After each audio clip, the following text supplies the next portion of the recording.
যুদ্ধে এখন মরিয়া ইরান। নতুন নেতা নির্বাচনের পর থেকেই হামলার গতি বাড়িয়েছে ইরান।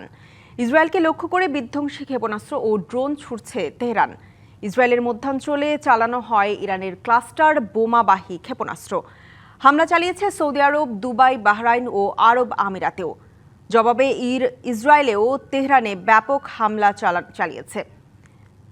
বুধবার রাতে ইসরায়েলের বিভিন্ন শহর ও মধ্যপ্রাচ্যে মার্কিন সামরিক স্থাপনা লক্ষ্য করে ৩৭তম দফার হামলা চালায় তেহরান।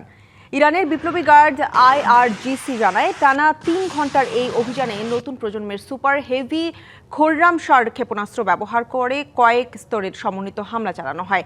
তেল আবিবের দক্ষিণে হায়েলা স্যাটেলাইট যোগাযোগ কেন্দ্রে দ্বিতীয়বার হামলা চালানোর দাবিও IRGCর। এছাড়া বীর ইয়াকুব, পশ্চিম জেরুজালেম ও হাইফার বিভিন্ন সামরিক স্থাপনাকেও লক্ষ্যবস্তু করা হয়েছে।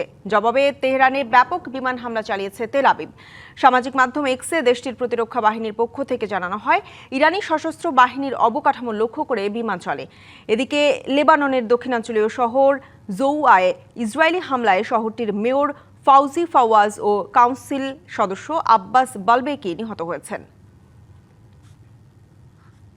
এবার নগদে পাচ্ছেন হেলিকপ্টার অফার, তাই কেনাকাটার পেমেন্ট নগদে করুন আর বুঝে নিন ২০০০ টাকারও বেশি ক্যাশব্যাক সহ হেলিকপ্টার রাইড। পেমেন্ট শুরু করুন আজই।